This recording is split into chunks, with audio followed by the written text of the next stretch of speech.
there's some attrition that happens with it as time goes on. And I know it was very strong and, for people, and then it kind of, I mean, my experience has been a little bit of attrition with it. So usually the experience that I find with that is that Allah is asking us to stand more on our own, you know, and that He kind of gives that time of help, but then He wants us to get strong in ourselves and be able to carry the light ourselves. And I do want to say that what I see with many of you is incredible, the light that's coming into you, really. I mean, there's so much beauty and so much, like a sun of pure light around you. It's stunning. So I just want to really acknowledge the work you're doing and the depth you've traveled and what's being given to all of you. Alhamdulillah, I'm at your feet because I really think it's incredibly beautiful. So I just want to honor it and honor you for what you're doing and the strength you're showing, the kindness you're showing, the commitment you're showing to the teachings, to the prophetic way, to knowing to stand in the light no matter what. I mean, my hat's off to you. That's all I can really say. My hat's off to all of you. So, with that said, you know, where are we going? This is a big question. Well, there's where we're going, and of course there's where Allah is going, and there's where the world is going, right? And there are three different things. So, you know, where I see you're going, just from your spirits, is you're going into this beautiful sun of pure white light. And that means for me that you're really carrying the teachings of unity. That you're really carrying the teachings of unity. Now, as you know, I travel a lot. I go to many Sufi conferences. I've met many other sheikhs. I sit with people all over the country, sometimes in other countries as well. So I'm very, you know, influenced by many different sheikhs and many different tariqas, things like that. You know, honestly, what Sidi gave to this tariqa is independent of anything I've seen in the world. There's nothing like it elsewhere. So, and I'm talking even among Shadaliya paths, because I'm familiar with some other Shadaliya sheikhs. I'm not seeing the statement of unity that I see here. It's really, he really gave the light of unity, you know, Sharia, Tariqa, Hakika. And the Hakika light is very diverse in the sense that it's very embracing of everything. In some of the tariqas I find Hakika, but not to the level of like expansion and depth and just containment that I'm seeing in our group. Not that it doesn't exist, because I have seen it with some of the great Shadaliya sheikhs before us, and their groups carried very, very deep, beautiful light. So it's not that we're the only ones that carry that light, that's not the case. But in the current time, I just haven't seen it so much anyplace else. So I'm going to acknowledge Sidi for what he gave to our group, and I want to acknowledge you for what you've received of it and what you're carrying inside. And I want to acknowledge that what's coming up down the pike is not going to be easy. That we're going to need to stand strong, and we're going to be tested in ways that you're going to be lighthouses in a sea of darkness. And you're going to have to hold the light in that sea of darkness no matter what happens, you know. And the world is becoming a very dark place, you know, and this is because of what's happening. We are in a certain time. The Prophet, peace and blessings be upon him, spoke about this time. He said that it would begin when they began fighting over something they found under the soil in Saudi Arabia. And the whole world would be fighting over that. And he said that would be the herald of this very, very dark time that was coming. And I think we know what was found under the soil in Saudi Arabia. It was sand, right? Yeah. No, it wasn't sand. It was something else, and called oil. And there been a lot of fighting. The world is based on oil. It's an oil economy, right? And the world is based on that oil right now, and the whole world is revolving around it. And you know, we're in that time.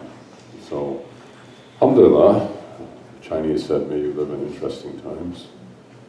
I think we're living in interesting times. Right? Seems interesting to me anyways. Okay, so the question really comes down to, you know, how are you going to hold your connection in these interesting times? And the second thing that it comes down to is, how is Allah going to test you as individuals, us as a tarika, and the world as a human tribe, if you will? How is He going to test us in this very difficult time? Now, you know, I've said this before. Sidi said this 4 years ago, 5 years ago. He said that he had met Isa in the body, that he was in Jerusalem. He had met him, that he was waiting for him to appear, but that he was here. I personally believe that and feel that very strongly that we are in that time of reappearance, and there are many you know, things that are going to go on as that happens, and it's all been talked about. There's nothing, you know, I'm saying to you that you don't know, right? It's there. You can read any of the books. There's loads of books on this stuff. But the time that is this reappearance time, there's a hadith on this. And the hadith was that the Prophet said that of all the times of humanity, he said something like, his time was one of the strongest and most difficult, but there would be one time stronger and more difficult, and that was this time. So we're in it. But the good news is, I know that Allah always puts, you know, it's like, if there's going to be a dam that's going to break, he also puts metal that can hold up the dam, right? You're the metal. You're the metal. In other words, that Allah gives you the strength to be able to stand in difficult times. We're the people of the difficult time. He puts the strength inside of us. Otherwise, we wouldn't be born here. He makes, Allah knows everything. He makes it perfect. He knows exactly what's needed in every situation. And He prepares us for it. He prepares you for it. He's put us, this tarika, this group, as people who hold Sharia tarika hakika in a very, very holy, very beautiful way, in a very strong way, in a very light way, but also who have the capacity to stop the dam of darkness. But you have to own it. Okay, now I'll tell you when you'll know that you're caught. You'll be in despair. You will be in despair. When you get into depression, when you get into despair, when you get into hopelessness, when you feel like you're giving up. Anybody felt that way at any time lately?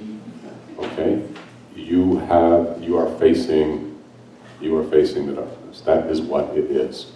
Exactly that is it.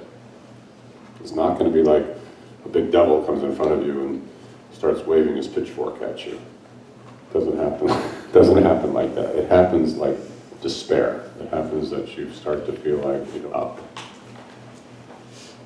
Okay, so we are in that time, and we all will be touched by it. I've been touched by it. Everybody gets touched by it, where you have moments where you question, can you go on? Can you handle what's happening? Are you strong enough to handle what's happening?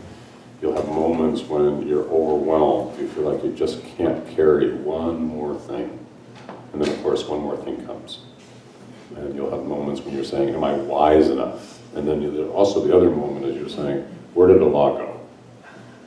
Right? I can't reach Him. There's something veiling me from Him. I mean, how many people have had that experience recently? That there's like a veiling that sometimes goes on. Okay. I think it's what's happening. But at the same time, there's also these amazing things that happen. Like not last night, but 2 nights ago, on my way here, my wife, Layla, is at a conference she's studying. So I got the kids with me for the last few nights already. And I had my 6-year-old with me, and she was sleeping, with me in bed. And I got up to do remembrance at 3 a.m. a very beautiful remembrance, very deep, rich remembrance. And all of a sudden she wakes up, it's 3 o'clock in the morning, she wakes up, she says, Dad! I said, what? I think it was Zuleika, Sue. I said, what, Sue? She said, did you see that? I said, what? She said, it was an angel. I said, where was it? She said, right in front of me. It was like male and had shimmering wings of rainbow light, and he came right up to me and he looked me in the eyes. Did you see him? I said, no. I did. And then, like, the rest of the night, I mean, it was like unbelievable for like hours. I mean, she was seeing angels and everything you can imagine. You know, like masters are coming. Who's that man with the jalaba on? Why is he standing in front of me? What's he saying? You know, she was like seeing all this stuff opened up for her. And then, right as it kind of got towards, you know, Fajr time, she said, Dad, what does it mean when they're like little and they're all red and they have scowly looks on their face? What are those? And I said, well, they're not nice things. She said, well, there's one of them keeps jumping on you and trying to poke you in the eye. I said, God, I've been really getting a lot of eye pain, that's right. And she said, yeah, well, he's poking you in the eye. What do we do? How do you get rid of him? How do you get him out of there? And I said, you know, we started saying, we started saying, and then of course, after we said the cools for a while, she said, oh, they went away. And she said, now there's a very beautiful angel. And I just started feeling very peaceful. And the angel's putting her, it's like a her, she's putting her wings over you, Dad, and she's protecting you. And I was feeling so peaceful and nice. And I said, oh, that's so beautiful. She said, boy, this is amazing. Are these angels always here? I said, they're always here, especially when you call them. She said, and what about these devils? What about them? And I said, well, they're always there too. But if you protect yourself, they won't bother you. So she had this amazing awakening in the night, seeing all this stuff. But this is the kind of thing that's going on in a lot of places. It's not just with my daughter. But some of the beloveds have been calling me with a lot of the children are having major awakenings. You having trouble hearing that, Sufi? A little bit, yes. Yeah, let me see if I can make it better. It's a low bass, I think. Yeah, it's a little bassy. How about if I move it like that? Is that better out like that? It's a little better, yeah. Okay. Thank you. Anyways, I've been getting calls from different parents that have kids, you know, kind of our Sufi kids.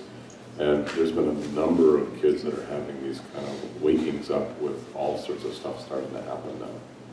So it seems to me like we're hitting a time of movement in the inner worlds where this stuff is starting to happen. So alhamdulillah, I mean, I think it's a great thing. Now, what do we need to do? Well, what we need to do is something called Muda Tabir. You guys know what Muda Tabir is? Who knows what it is? Let me see that hands. Okay, 3 of you, good. All right, okay.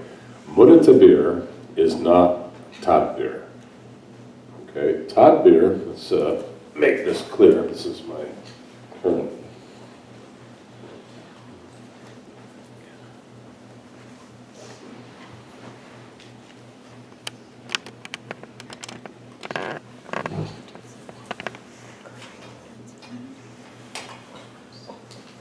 Okay, Tadbir means self-management.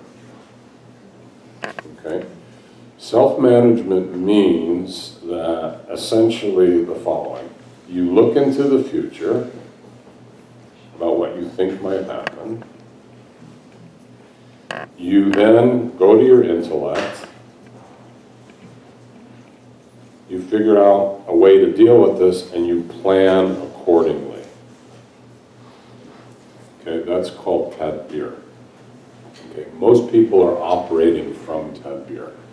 Okay, meaning that if you really look at how you structure your life, you're kind of saying, oh, I think this is going to happen, and then how am I going to deal with it?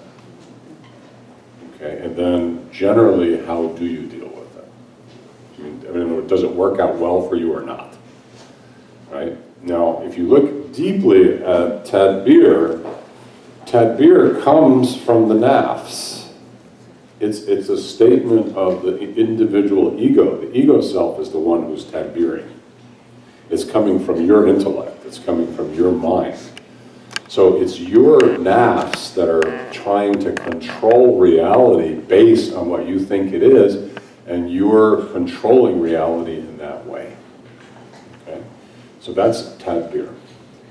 Okay? Now, there's something else called mudatabir. Okay? Mudatabir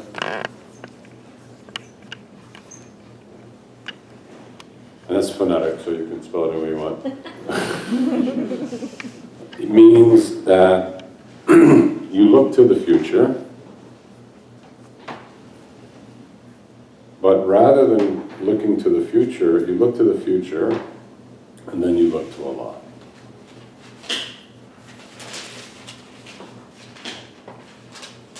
Okay? And then you go back to yourself, and rather than looking at your intellect, you don't look at your intellect. You go to Allah's intellect, and you surrender to it, and you let Allah plan for you. Okay? That's the answer to how to deal with upcoming times. Okay? In other words, we are not going to know what Allah is going to bring. I mean, we didn't know President Trump was going to be elected to presidency, right? We didn't know that we were going to have 3 major hurricanes in a row that were going to hit. You know, we didn't know these things. Allah knows, right? We were not prepared for it, but Allah was prepared for it, right? So, in Mudatabir, we have to learn how to manage by God, not to manage by self. Okay, and that's basically what this lecture is all about. It's about God management, mudatabir. It's about abandoning self-management, or tadbir. This is called self-management. And it's allowing the opening of gnosis, which is divine understanding, to guide one through the state of mudatabir. Okay. All right. So we're going to be talking about how to do that this morning, and I'll be helping you to not only do it, but we're going to be working on some essentially transmissions to open this consciousness inside of you. And also, we'll be doing some readings with Sidi about how this happens. So it's kind of moving in that direction. But does anybody have any questions about what I've said so far?